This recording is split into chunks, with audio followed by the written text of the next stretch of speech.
Dobrý večer, já jsem Eva Čápová a mluvím jménem Catholic Voices.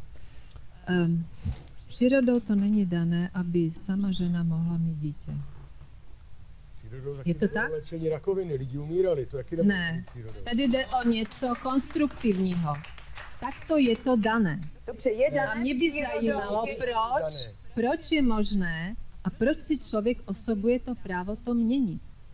Protože já vám na to odpovím. Ano. Protože pokud nebude ten zákon, tak se bude dít to, že ženy, to, co se děje v půlce západní Evropy, že ženy jezdí například do Turecka, nechají se tam oplodnit od prvního pobudy. A to je jako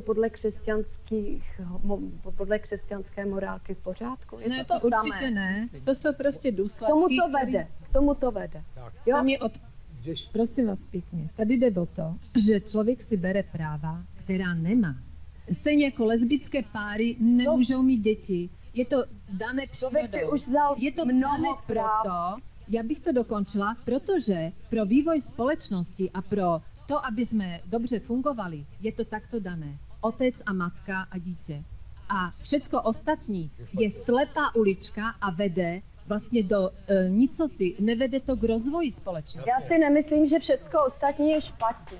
Dá se dělat z dětí jakési pokusné králíky anebo prostě naplasti na určité bolesti, protože toto je nevyřešené téma, jestli žena nemá muže, ale zároveň chce dítě, no tak v první řadě musí být schopná si asi najít toho muže a potom můžou uvažovat o dítěti. Tohle je podle mě normální postup. Proč se ta normalita tak jako normálně tak přeskakuje?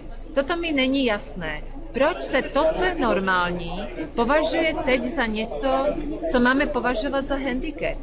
Jo, napadá se to. Když se řekne, že je normální, aby muž a žena měli dítě, tak se to napadne jako něco nepřirozeného. Tomu nerozumím. To je jedna věc. Druhá věc, zdá se mi, že je dost zvláštní, že skutečnost, že máme nižší populaci, než bychom správně měli mít a že populace neroste, se má řešit tímto způsobem, jak vlastně naznačila paní Obermanová.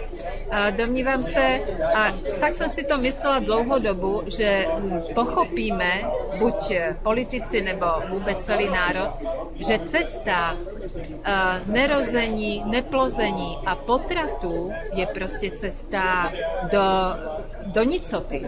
A já jsem se domnívala, že se to bude řešit tak, že se třeba ty potraty zakážou, protože vlastně je to genocida, nebo je to opravdu jako zabití člověka v tom nejranějším stadiu vývoje a jednoduše zabijete jednoho člověka programově, jste proti celému lidstvu. Prostě má to ten důsledek, že jednoduše neroste populace, což je pro nás škodlivé samozřejmě. A má se to vyřešit tím, že teda se budou dělat umělé děti, nebo